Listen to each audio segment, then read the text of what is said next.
kuna sharti la nyongeza la kushughulika na CCM ambalo ni umakini wa kuinasua mitego ya Chama cha Mapinduzi.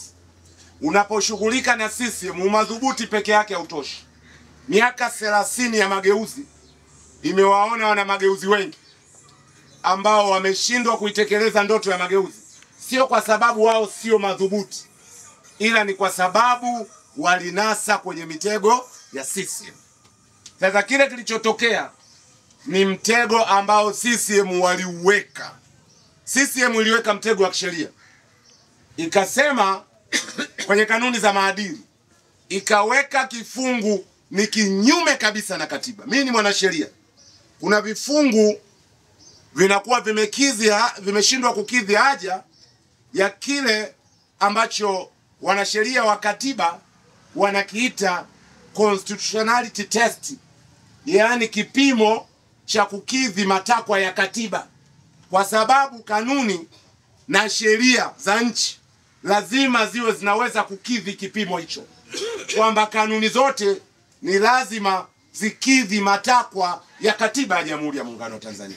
Sheria zote kwa mujibu wa sheria za Tanzania ni lazima zikidhi matakwa ya katiba ya Jamhuri ya Muungano wa Tanzania. Na kanuni hiyo niliyoisema, kanuni ya kukidhi matakwa ya katiba, inasema pakiwa na mgongano wowote baina ya kanuni ama sheria na katiba ya Jamhuri ya Muungano wa Tanzania, kanuni inasema katiba kwa lugha ya kisheria ina prevail, yani ndiyo inachukua hatamu.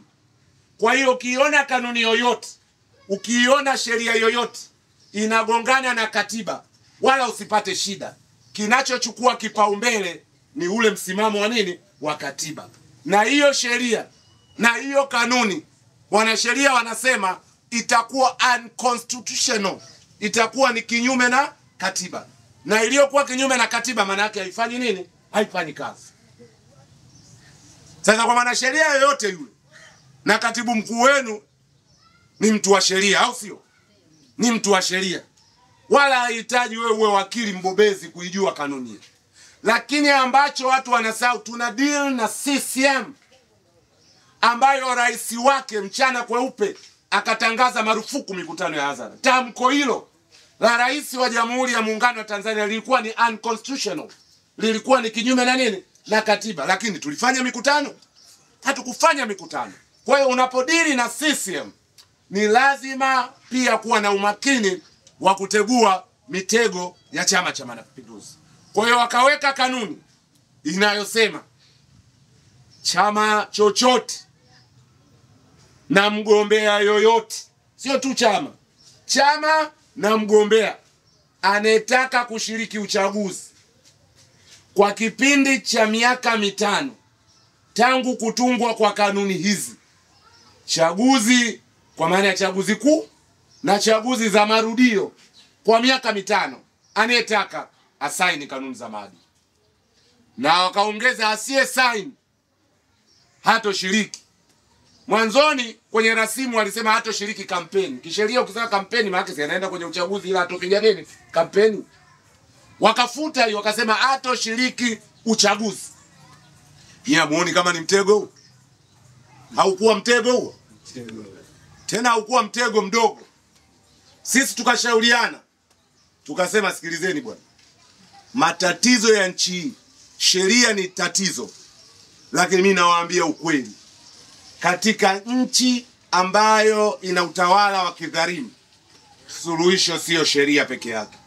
Ndio maana watu wanagongewa hotelini, wanachukuliwa, wanapigwa, wanadhalilishwa, wanatupwa.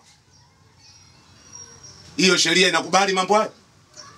Watu wanakamatwa mahakamani, viongozi waandamizi wa chama wanakamatwa, wanatiwa kwenye magari ya polisi, wanaenda kupigwa. Viongozi waandamizi, yani wajumbe wa kamati kuu na nini, wanapigwa, alafu wanaenda kutupwa Ununio huko.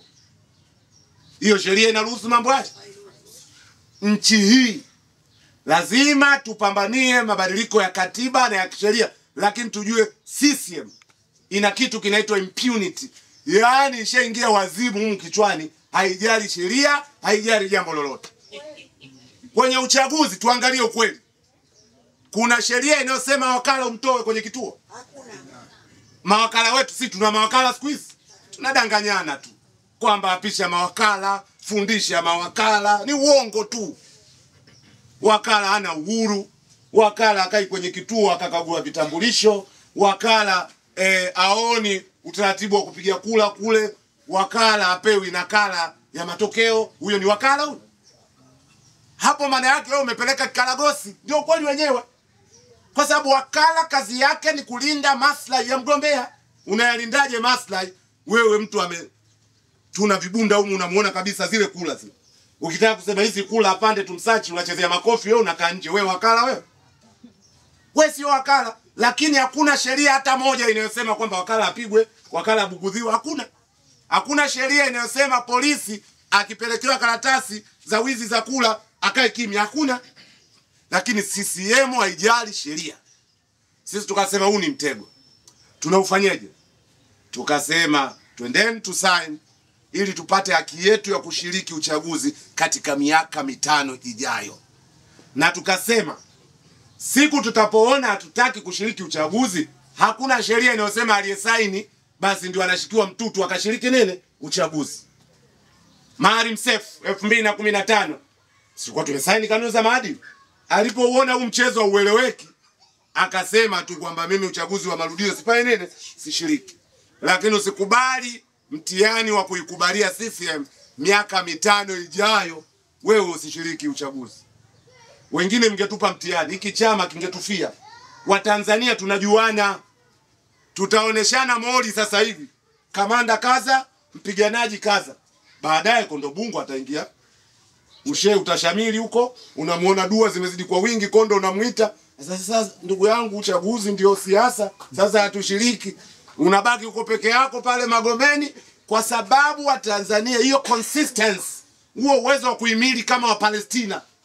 Kwamba eti tukae hapa bila uchaguzi bila chochote, ukweli ni kwamba huo haupo.